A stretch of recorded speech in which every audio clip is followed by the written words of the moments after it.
আমি 1 বছর আগে আপনার সামনে দাঁড়ায় বলছিলাম যে জুলাই গণঅভ্যুত্থানের মাধ্যমে আমাদের মুক্তি আসে নাই, তখন এই কথাটা অনেকের কাছে খারাপ লাগছিল, অনেকে বিরোধিতা করছিল।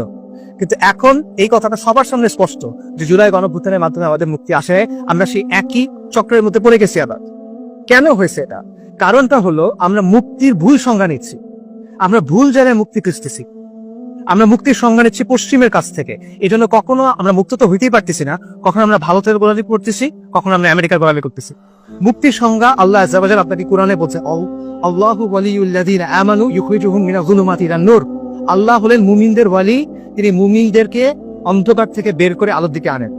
আর কাফেরদের ওয়ালি হলো তাগুত, যে তাদেরকে আলো থেকে অন্ধকারের দিকে নিয়ে যায়। উলাইকা আসহাবুন নার হুম ফিহা খালিদুন। আপনি মুক্তির সংজ্ঞা নিয়েছেন তাগুতের কাছ থেকে, আপনি তাগুতের অনুসরণ করছেন এবং তাগুত আপনাকে অন্ধকার থেকে আরো অন্ধকারের দিকে নিয়ে যাচ্ছে। মুক্তির মানে কি?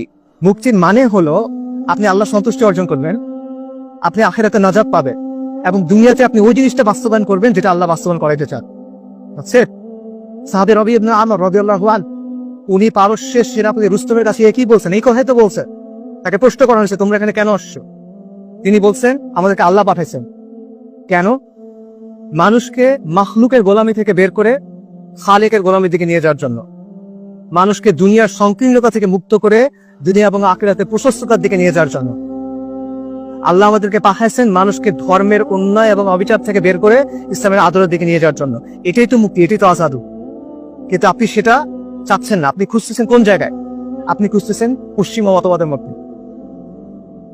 এবং আমরা আরেকটা সমস্যা করছি, যেটা আমরা ইমিডিয়েট সলিউশনের দিকে তাকাচ্ছি, আমরা তাৎক্ষণিক অর্জনের দিকে তাকাচ্ছি। আমরা মনে করতেছি আইয়ুব খানের পতন হলেই হবে, আমরা মনে করছি ইয়াহিয়ার জুলুম শেষ হলেই হবে, আমরা মনে করছি এরশাদের পতন হলেই হবে, আমরা মনে করছি হাসিনার পতন হলেই মনে হবে।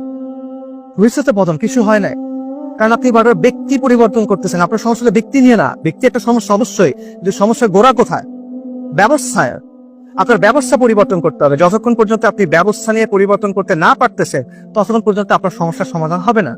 কিন্তু এটা আমরা করতেছি না এবং আমরা ভুল জায়গায় সমাধান খুঁজতেছি। ইমাম গাজ্জালির একটা কথা আছে, সেটা হলো সমাজের ভিত্তি হলো দ্বীন আর সমাজের অভিভাবক হলো শাসন। কিন্তু আপনি পুরো আলোচনাটা করতেছেন কি নিয়ে? শাসক পরিবর্তন করা নিয়ে এবং সুশাসন নিয়ে। কিন্তু আপনার সমাজের ভিত্তি কি হবে? আপনার শাসনের ভিত্তি কি হবে? সেটা নিয়ে আপনি আলোচনা করতেছেন না। আপনার সমাজের ভিত্তি কোন দিন হবে বলেন? বাঙালি জাতীয়তাবাদ, বাংলাদেশবাদ। গত 50 বছর 70 বছর এগুলো আপনাকে কি দিতে পারো? কিছু দিতে পারে না। আপনার সমাজের ভিত্তি কি হবে? শাসনের ভিত্তি কি হবে? নয়া রাজনৈতিক বন্দোবস্ত, লিবারালিজম, লালনবাদ, এগুলো। এরা গত 1 বছরে এত মানুষের কুরবানি পড়ে যে গণ অভ্যুত্থান আসছে, সেটার যে